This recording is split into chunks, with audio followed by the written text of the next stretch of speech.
Okay, on to the quest. See, you got through that tip and see quite quickly.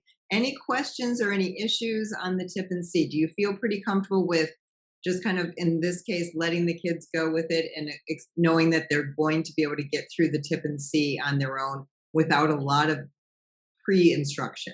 Yeah, I think it will, and I think it'll also be as the teacher, like it will let me know like which students really need that extra support or are not as comfortable or confident doing it on their own. Yeah, I think it's true. I mean, this at this point is kind of seeing who can be independent and who needs a little bit more scaffolding. But it is a good. This is a good point in Unit 3 to kind of let them do this on their own. All right, on to the quest and the planning. Okay, so again, this is going to be the start of another class period. So we go back and we do a little bit of review. Do you remember what an event is? An event is an Boy, what word would we put in that first box? Lots of words that could go in there. Give me some ideas of what you would put in the first box. An event is an Action.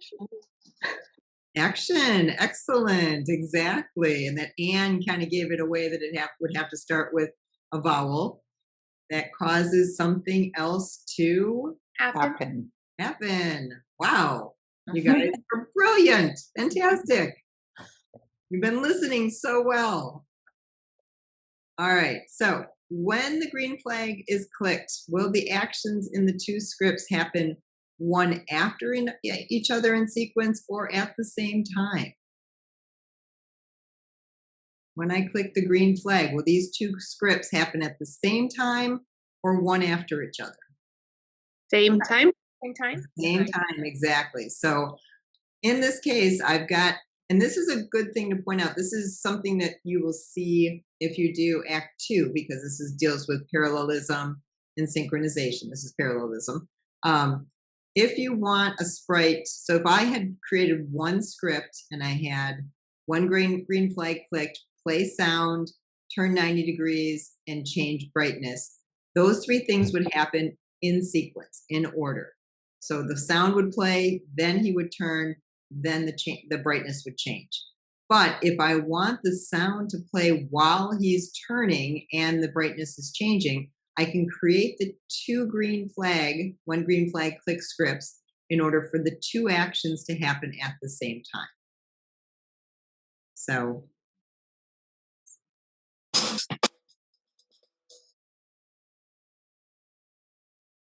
Can't you just use one flag instead of having to separate them like that?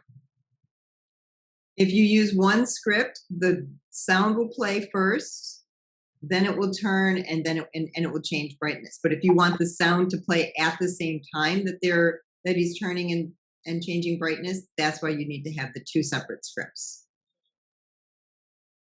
Is that what you were asking? Yeah, it seemed like. Yeah, I know that, and the kids often think that too. They're like, "Oh, well, the sound's going to play at the same time," but it won't, because remember, with the first unit of sequence, things will happen in order, and the program will read the scripts and complete each action and not start the next action until the first action is completed. So if I had drum jam included in the script, I would have it would play the drum jam and my sprite would stay the way it was. It wouldn't move.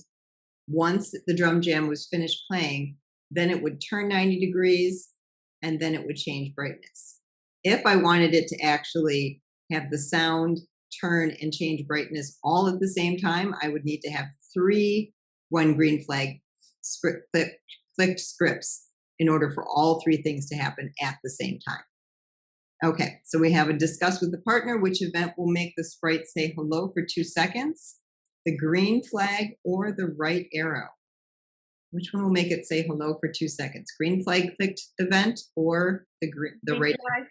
Green flag? And then, of course, the event that will make the sprite move 10 steps is the right arrow. All right. And we don't necessarily need to do this, because I want to get us into the quest. But again, this is just more review of different events and what's going to happen so that the kids are reading through. When they're reading through this and they're describing the actions, for the middle script, when this sprite is clicked, make sure that they're saying, if they say, when the sprite is clicked, it will change size by 15 and switch costumes, that's incorrect because it's not doing it at the same time.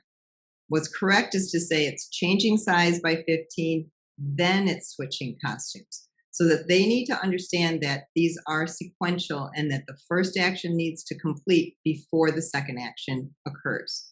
So for the space key pressed script, first it will move 10 steps, then it will turn 45 degrees. It will not move 10 steps and turn 45 degrees at the same time.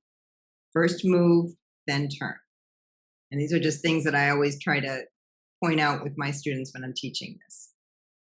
Okay, what in this box A, what's the difference between next costume and switch costume? So you've added a bunch of costumes to your sprite, or your sprite came with a bunch of costumes, and you've got 2 blocks to choose, either next costume or switch costume. You're not quite sure which one to use. What's the difference between these 2 blocks? The switch costume is specific. It will be the exact Devin D, where next costume will be whatever comes in the order. Exactly. Perfect. So if your students or if you in your program want your sprite to change to a specific costume, you would use switch costume and define based on the drop list which costume you want. Next costume will just rotate through whatever the list of costumes are. So that's where you would use that for animation. You use the next costume to show that the sprite is walking. If, let's say at the end, which I think we did in one of our small groups, at the end of your project, you wanted to switch costume to show a specific costume, you would use the switch costume. So if you wanted a specific sprite to show up. All right, what about B? So we've got, well, B I'm not going to go over because we know change size by 100 and change size by negative 100. We know is going to increase or decrease the size of the sprite. Can I just say something about A really quickly? Sometimes when you use switch costume and the students don't switch it back to the original one, like in initialization, then when you push start, nothing happens. It's because it's already at that costume. So sometimes students forget to switch it back and then they don't know why nothing is happening.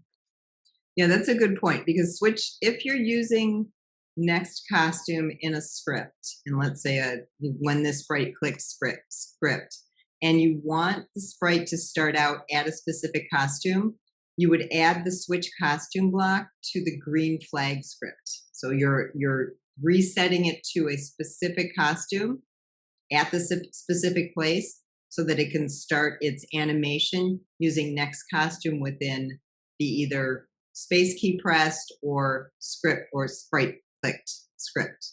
So it's another key block that you're going to use in your green flag script in order to reset your sprite to a specific costume. Mhm. All right, we are ready for our quest. So this is where you're already signed in. You already should have, I think you probably still have the project open, your Frenda project open. Remember for this, because we are working with an existing project, you are going to reload, remix, share, and add to Studio. So we want to see all of your Quest projects in the Studio. So make sure that you're going to do that. So remember with the tip and see, you're just tinkering with it. You're checking it out. You're running it. So you don't necessarily need to do the roar and hiss when you're doing the tip and see. But when you start the quest, the first thing that you should always do is always reload, remix. Reload just because if you've just done the tip and see, you've made changes to it. So you need it to be back to what it originally was. For the quests, you're going to be changing all 3 sprites, the left sprite, the middle sprite, and the right sprite. You're going to do change costumes. You're going to have them say something. And in this case, you can have them say a little something about yourself, about their history. So this is something where they can bring their own history of their family into the project. And go ahead and get started.